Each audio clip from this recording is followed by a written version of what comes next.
Good morning everyone. स्वागत आप सभी का विजडम एजुकेशन पे। आज 8 सितंबर 2021 है।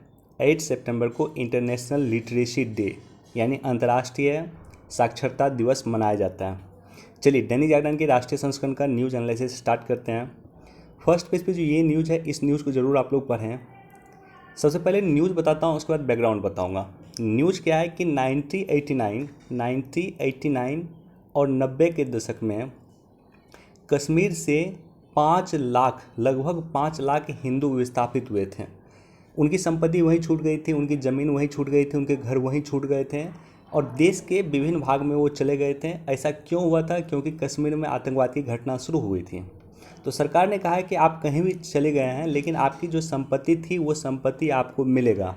आप एक पोर्टल है, इस पोर्टल पर अपनी शिकायत दर्ज कराइए और आपका संपत्ति का ब्यौरा दर्ज कराइए।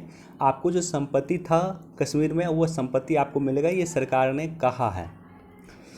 अब देखो इसके बैकग्राउंड में अगर आप जाकर देखोगे तो इसके बैकग्राउंड में भी कहीं ना कहीं तालिबान छिपा हुआ है। भारत में आतंकवाद की घटना शुरू होती है 1989-90 में और उसके बैकग्राउंड में भी तालिबान छुपा हुआ है, उसके बैकग्राउंड में पाकिस्तान छुपा हुआ। कैसे? रसिया, रूस और यूएसए का जो है प्रॉक्सी वार चल रहा है, शीत युद्ध चल रहा है। दोनों एक दूसरे को नीचा दिखाने का काम करते हैं, दोनों एक दूसरे को हराने का काम करते हैं, लेकिन प्रत्यक्ष तौर पे दोनों एक दूसरे पे हमला नहीं करते हैं। इसे ही शीत युद्ध कहा गया। अब रसिया के सैनिक कहाँ पे थे? रसिया के सैनिक थे अफगानिस्तान में। जिस तरह से अमेरिका की सैनिक अफगानिस्तान में थी अभी कुछ दिन पहले तक, उसी तरह से रसिया के सैनिक 1980 के दशक में अफगानिस्तान में थे। अब रसिया के सैनिक को अफगानिस्तान से निकालने के लिए यूएसए ने क्या किया कि पाकिस्तान को पैसा दिया और पाकिस्तान को पैसा देकर कहा कि एक काम करो, तुम अपने यहाँ मुजाहिदीन क्रिएट करो, आतंकवादी क्रिएट करो। पाकिस्तान ने अपने मदरसे का यूज किया और मदरसे का यूज करके जो है मुजाहिदीन क्रिएट किया, आतंकवादी क्रिएट किया, तालिबानी क्रिएट किया। इस तालिबानी ने क्या किया कि अफगानिस्तान से रसिया के सैनिक को वापस भगा दिया। तो इस तरह से अफगानिस्तान से रसिया के सैनिक को वापस भगाने में अमेरिका की भूमिका थी। अमेरिका ने पैसा दिया पाकिस्तान को और पाकिस्तान ने तालिबान क्रिएट किया। तालिबान ने भगाया किसको? रसिया के सैनिक को अफगानिस्तान से भगा दिया।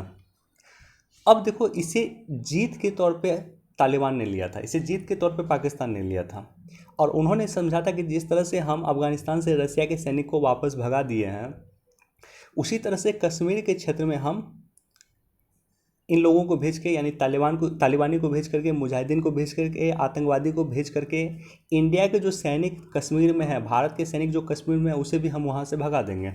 और इसी के लिए 1989-90 के दशक में तालिबानी या मुजाहिदीन या आतंकवादी की शुरुआत होती है आपको कश्मीर में आतंकवाद की शुरुआत होती है और इसके सबसे ज़्यादा दम झेलता है इसका, वो झेलते हैं कश्मीरी पंडित, कश्मीर के हिंदू।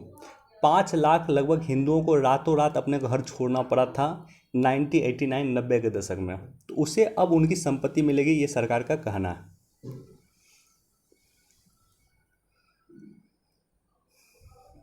डाकघर से भी मिलेगा home loan. Indian post payment bank की लगभग 4.5 करोड़ से अधिक ग्राहक हैं, उसे अब इंडियन पोस्ट पेमेंट बैंक में ही होम लोन मिलेगा। तो एक अच्छा कदम है सरकार के द्वारा। इंडियन पोस्ट पेमेंट बैंक की शुरुआत 1 सितंबर 2018 से किया गया था। कई बार क्या होता है कि अभी का जो पैटर्न में देख रहा हूँ स्टेट पीसेस का, उसमें डेट पूछा जा रहा है, जैसे मेक इन इंडिया योजना कब से इम्प्लीमेंट किया गया था। तो इसी तरह से डेट पूछा जा सकता है। 1 सितंबर 2018 को इम्प्लीमेंट हुआ था इंडियन पोस्ट पेमेंट बैंक। इस पर 100% हिस्सेदारी किसकी है? भारत सरकार की इसमें 100% हिस्सेदारी है। जैसे कई सारे बैंक हैं उसमें 100% हिस्सेदारी गवर्नमेंट की नहीं है, लेकिन इसमें 100% हिस्सेदारी गवर्नमेंट की है, भारत सरकार की है। अब जो है 1 सितंबर 2018 को क्या किया गया है कि देश में 1.5 लाख से अधिक डाकघर को बैंक बना दिया गया। जो डाकघर था, डाकघर के रूप में यूज होता था, उसे क्या किया गया कि बैंक के रूप में तब्दील कर दिया गया और लगभग 4.5 करोड़ से अधिक अभी ग्राहक हैं इंडियन पोस्ट पेमेंट बैंक के। अब देखो इसका प्रॉफिट क्या हुआ, क्यों हमने डाकघर को पोस्ट पेमेंट बैंक बना दिया। डाकघर को बैंक बनाने का रीज़न क्या था कि डाकघर का क्या काम था पहले कि सूचना का आदान प्रदान करना, चिट्ठी को पहुंचाना। सूचना तंत्र अभी इतना स्ट्रांग हो चुका है कि हमें चिट्ठी की आवश्यकता नहीं है। तो वैसे कंडीशन में वो जो डाकघर थे उसका यूज़ किया गया बैंक के रूप में। और इसके जरिए क्या होगा कि दूरस्थ जो क्षेत्र है, जो काफ़ी सुदूर के क्षेत्र है, ग्रामीण प्रदेश है, वहाँ तक बैंकिंग की पहुँच सुनिश्चित हो सकेगी। यानी डाकघर तो लगभग हर जगह है, बैंक हर जगह आपको नहीं मिलेगा, हर एक गांव में बैंक नहीं मिलेगा, लेकिन डाकघर हर जगह आपको मिल जाएगा, हर एक गांव में मिल जाएगा। तो उसको बैंकिंग रूप से तब्दील कर देने से क्या हुआ कि वहाँ पे भी बैंकिंग सेक्टर की पहुँच सुनिश्चित हो सकेगी। यहाँ इससे क्या हुआ कि वित्तीय समावेशन को, देश का वित्तीय समावेशन मजबूत हुआ, जनधन योजनाओं को बल मिला। यानी जनधन अकाउंट खुले हुए हैं ग्रामीण परिवेश में, जहाँ पे बैंक कोई नहीं है, वहाँ पे डाकघर है, डाकघर को बैंक में तब्दील कर दिया गया, तो उस वहाँ पे जनधन अकाउंट भी लोग ओपन कर रहे हैं। केंद्र की कई सारी योजना है जो बैंक के द्वारा ही लोगों तक पहुँचती है, तो ये योजनाओं, केंद्र की जो योजना है लोगों तक इसका लाभ पहुँचे, इसके लिए भी ये आवश्यक था। और लोगों को आसानी से लोन मिल सके, इसके लिए भी आवश्यक था कि डाकघर को बैंक में तब्दील कर दिया जाए।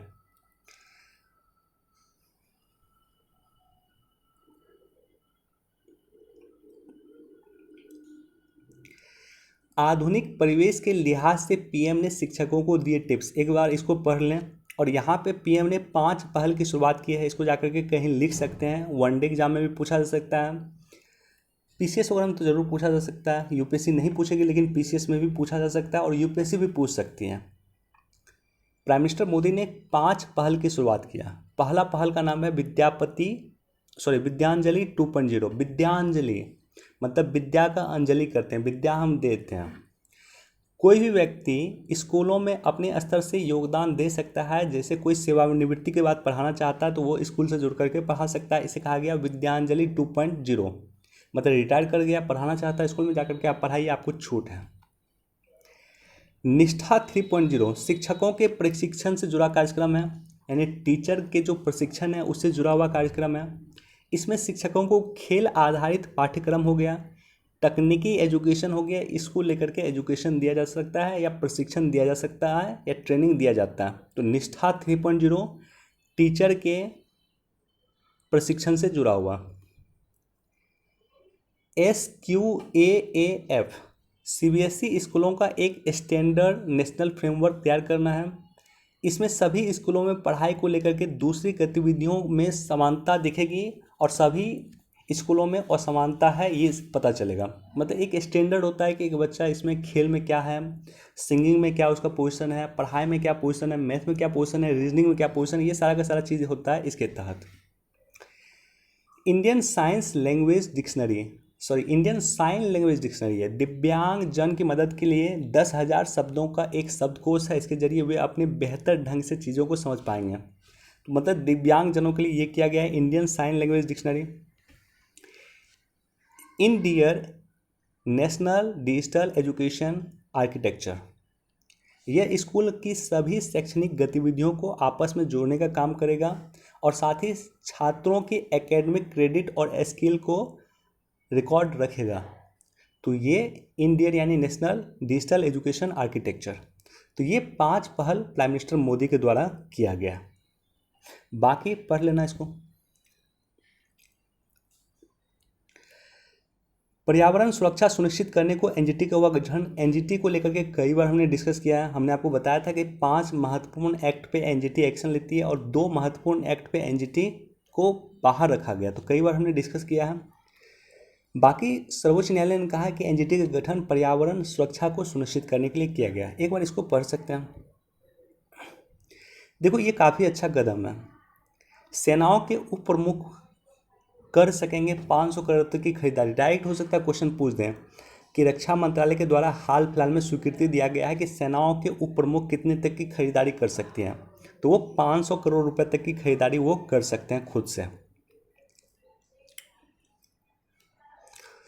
सेंट्रल विस्टा प्रोजेक्ट वन्य तुल भूमि के इस्तेमाल को हरी झंडी। सेंट्रल विस्टा प्रोजेक्ट को लेकर के देश भर में लगातार चर्चा रही है। कई सारे एनजीओ इसको लेकर के आवाज़ उठाते हैं कि ज़्यादा पेड़ वगैरह कट सकता है, लेकिन सबसे अधिक इम्पॉर्टेंट क्या है, देखो सेंट्रल विस्टा प्रोजेक्ट जो है लगभग 20,000 करोड़ का प्रोजेक्ट है। और ये प्रोजेक्ट जो है यहाँ पे इंडिया गेट, दिल्ली जाओगे तो यहाँ पे आपको इंडिया गेट है और यहाँ पे आपको राष्ट्रपति भवन है। इसके बीच में जितने भी बिल्डिंग है, left side right side, left side right side, सभी गवर्नमेंट की बिल्डिंग है। और कई सारे बिल्डिंग ऐसे हैं जिसको किराया गवर्नमेंट को भरना पड़ता है। तो ऐसे कंडीशन में गवर्नमेंट अब खुद का बिल्डिंग बना रही है, संसद भवन नए निर्माण कर रही है, सारे सेंट्रल विस्टा प्रोजेक्ट के तहत करेंगे। जितने भी मंत्रालय है सबका बिल्डिंग बनेगा, संसद भवन का निर्माण होगा, ये सारे के सारे सेंट्रल विस्टा प्रोजेक्ट के तहत किया जाएगा और लगभग 20,000 करोड़ की परियोजना। बाकी एक बार इसको पढ़ लेना, न्यूज़ कुछ खास नहीं है, बस देखो वहाँ पे इन्वायरमेंट क्लियरेंस को लेकर के काफ़ी डिस्प्यूट था, काफ़ी इशू चल रहा था कि क्या पेड़ पौधे उसको लेकर के कटेंगे, लेकिन उससे अधिक इम्पॉर्टेंट है कि सरकार को प्रत्येक वर्ष या प्रत्येक महीने में कहूँ करोड़ों रुपए खर्च करने पड़ते हैं। संसद की हमारी बिल्डिंग जो है 1900 लगभग 10-15 के आसपास बनी थी, तो लगभग 100 वर्ष से अधिक संसद की बिल्डिंग हो चुकी है। तो 2026 में हमारे यहाँ क्या होगा कि संसदों की संख्या बढ़ने वाली है, 26 में संसदों की संख्या बढ़ेगी, तो इसलिए हमें आवश्यक है कि संसद की एक नई बिल्डिंग बनाया जाए। करोड़ों रुपए जो हम सरकार जो भाड़े के रूप में देती है, कंपनियों को देती है कि उसकी बिल्डिंग का प्रयोग सरकार कर रही है मंत्रालय के रूप में, तो सरकार के पास अपना बिल्डिंग होगा तो ये करोड़ों रुपए भी बचेंगे, तो निश्चित तौर पे एक अच्छा परियोजना है।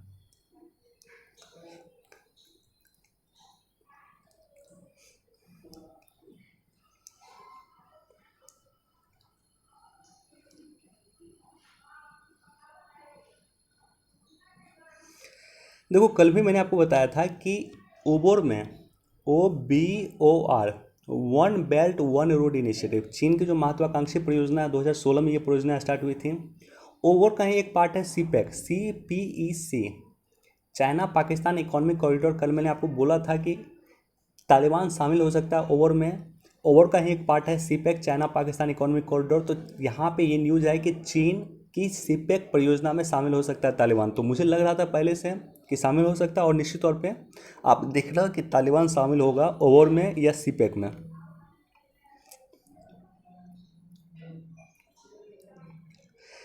देखो पाम ऑयल को लेकर के लगातार डिस्कस हो रहा है, देश में तिलहन को लेकर के लगातार डिस्कस हो रहा है। तिलहन पे एक सेपरेट आप नोट्स बना लेना कि तिलहन को लेकर के क्या क्या, या मैं हो सकता है तो वीडियो बना दूंगा, तिलहन को लेकर के सरकार क्या क्या कर रही है, और काफ़ी इंपॉर्टेंट है। यूपीएससी में लगातार 2 वर्ष तिलहन को लेकर के प्रीलिम्स में क्वेश्चन पूछा गया था, मेंस में क्वेश्चन पूछा गया था।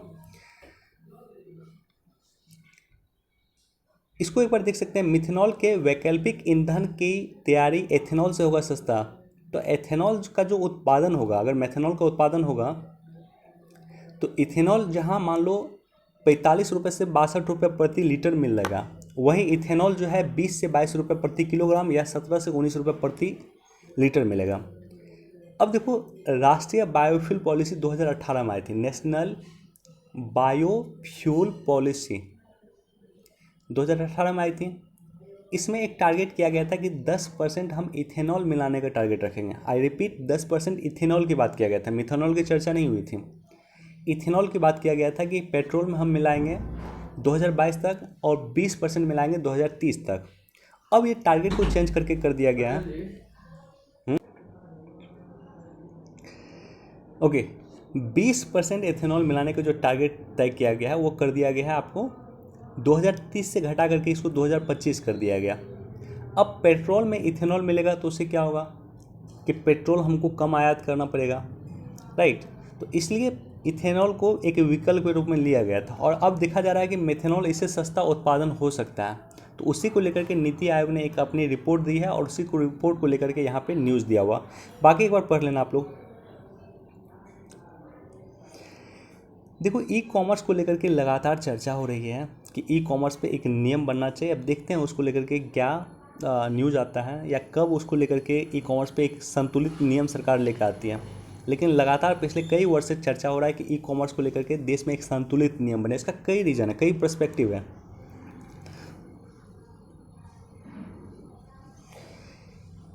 ये एडिटोरियल को एक बार पढ़ सकते हैं, विवेक काटजू का एडिटोरियल है, बहुत इंपॉर्टेंट तो नहीं है लेकिन पढ़ सकते हैं।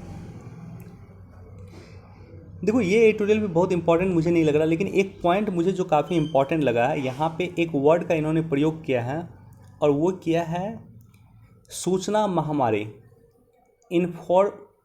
इन्फोडेमिक। तो एक नया वर्ड मुझे देखने को मिला आज पेपर में, इसलिए मैं चर्चा की है आपके साथ। इस वर्ड का नाम है इन्फोडेमिक, सूचना महामारी। जिस तरह से सूचना स्प्रेड हो रहा है, और सूचना स्प्रेड होने का जो सूचना तंत्र जो है उसको स्प्रेड होने का आज की घटना नहीं है, पुरानी घटना है। एक 1938 की घटना का जिक्र किया गया है आज के पेपर में कि अमेरिका के H.G. वेल्स के द्वारा एक प्रसारण किया गया था the war of the worlds, और उसमें दिखाया गया था या उसमें बताया गया था और इतना कन्विक्शन के साथ बताया गया था कि मंगल ग्रह के जो लोग हैं वो पृथ्वी ग्रह पे आक्रमण कर दिए हैं।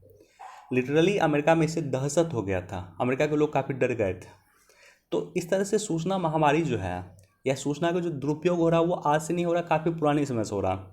हालांकि सूचना के कई सारे फायदे भी हैं। कई सारे लोगों को आपने देखा होगा सेलिब्रिटी बनते हुए, रातों रात सेलिब्रिटी बन गए, रातों रात लोगों को जानकारी उसके बारे में हो गया।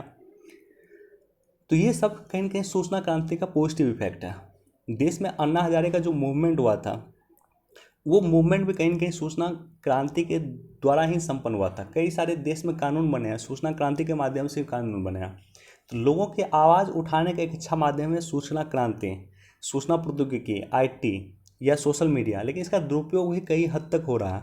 तो उसी दुरुपयोग को रोकने के लिए सर्वोच्च न्यायालय ने कई बार कहा सरकार से कि आप इसको दुरुपयोग को रोकिए, और उसी के संबंध में ये न्यूज़ दिया हुआ, बाकी एक बार पढ़ लेना।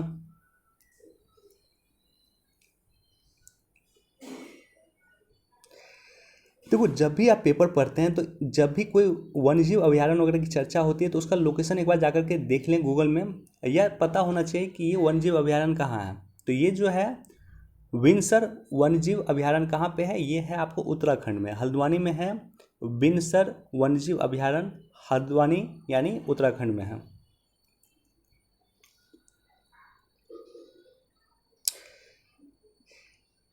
देखो, ये जो न्यूज़ है, इस न्यूज़ के बैकग्राउंड में मैं बस आपको एक बात बताना चाहूँगा।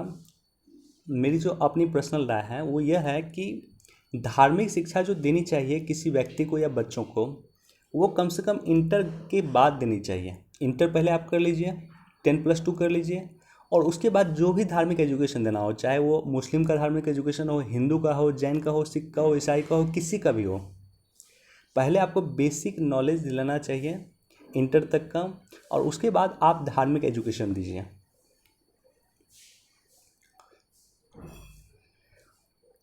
आतंक के मुंह तोड़ने में लगे हैं जम्मू कश्मीर के युवा, विफल हुई पाकिस्तान की चाल। तो जम्मू कश्मीर में कई सारे जम्मू कश्मीर के जो युवा हैं वो सेना में शामिल हो रहे हैं और अपने देश के विकास में काफ़ी हद तक योगदान दे रहे हैं। चलिए, आज हमारे पास इतना ही न्यूज़ था। वीडियो देखने के लिए धन्यवाद। Thank you so much. Please do like, share and subscribe. Thank you.